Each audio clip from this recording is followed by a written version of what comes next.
Hello there.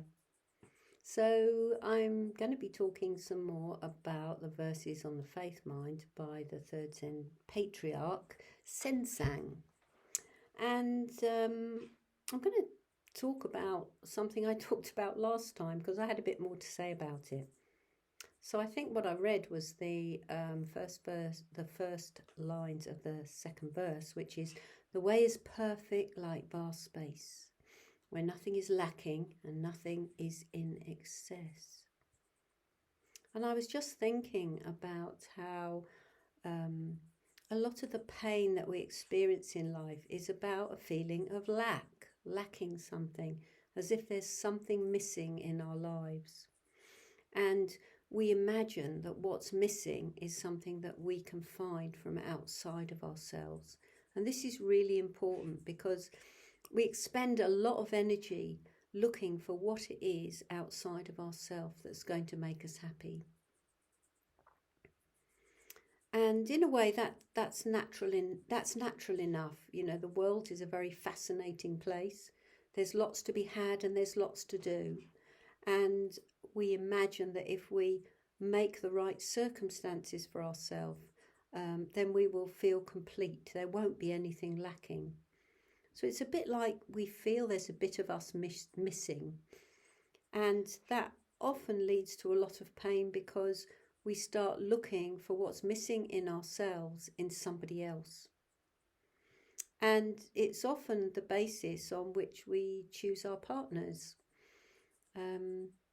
And unfortunately, that search is often very short-lived, because we can start a relationship and realize that actually we've projected something onto that person that they can't possibly provide.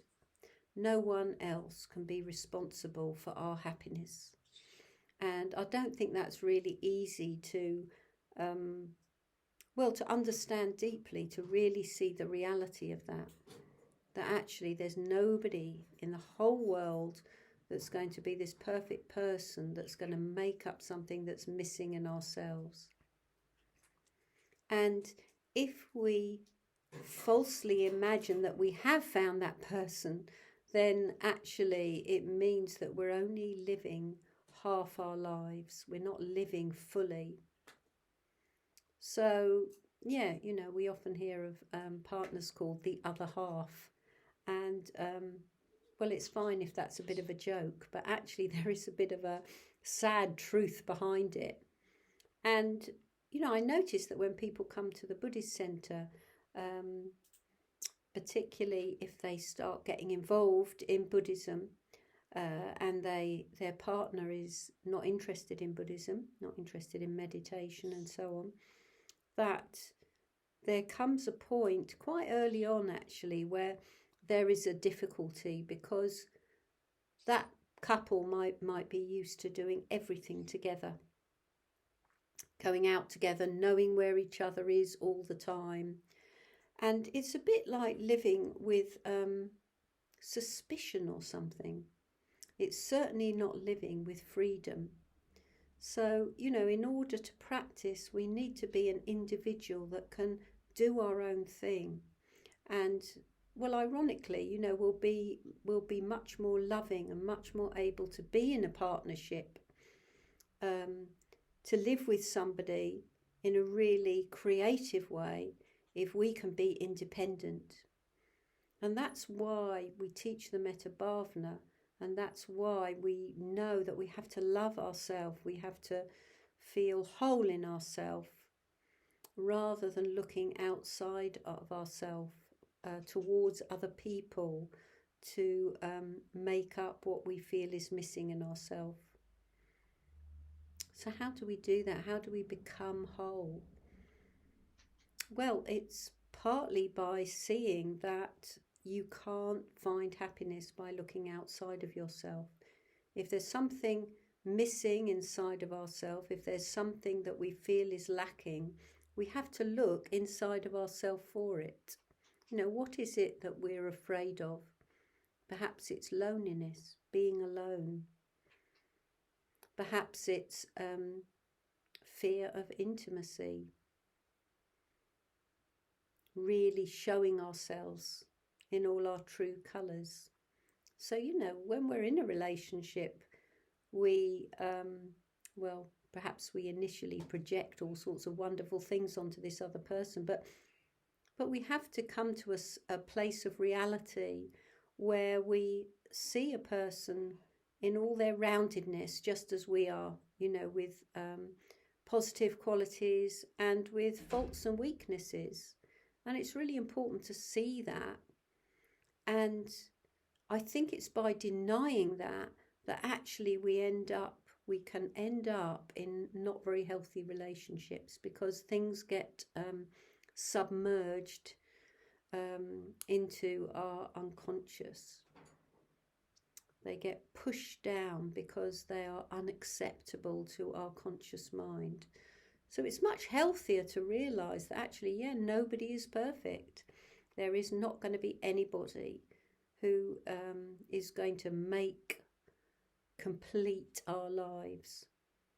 And once you realise that, you can love so much more freely, because you're not looking to the other person, to another person, to fulfill your life. So the way is perfect like vast space, where nothing is lacking and nothing is in excess. In other words, it's perfectly balanced. Everything's all right, And I was just thinking about how difficult life can be, especially as you get older. Maybe you're not that healthy, maybe you haven't done the things you'd like to do, or maybe you'd just like to be a bit more active than you are because you're getting older. And sometimes I remind myself, this is a slogan I've got at the moment, it's like, this is as good as it gets. This is as good as it gets. I don't know if that sounds a bit of a downer, but it's really not. It's like, no, this is perfect as it is. It's not going to get any better. I'm never going to get any younger. I'm never going to get any more able-bodied.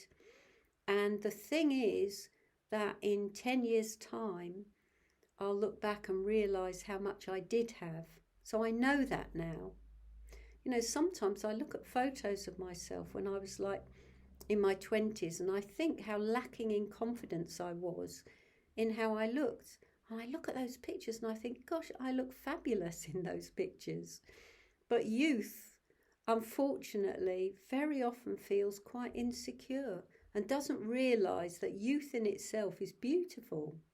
You've got that fresh skin, you've got your hair still has its colour and so on. And I think I wish I realised. And so I remind myself of that, because in 10 years' time, if I'm still alive, or even 20 years' time, it's like, I will look back and realise that actually this was a good time. I was still able to do a lot of things that I wanted to do.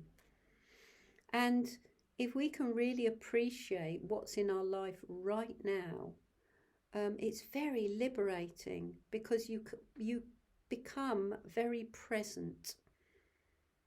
So, when I'm really present right at this minute, what I'm noticing is, the sun is shining through the window and there's colour all around me. I love colour. There's colour everywhere. And yes, life is very beautiful if you take the time to notice it. If you stop worrying about the future, regretting any of the past. So we're looking for this sense of, it really comes down to mindfulness. Being mindful of here and now, of where we are here and now, of knowing that actually we're in very fortunate circumstances. So I think I'll leave it there for now. Bye for now.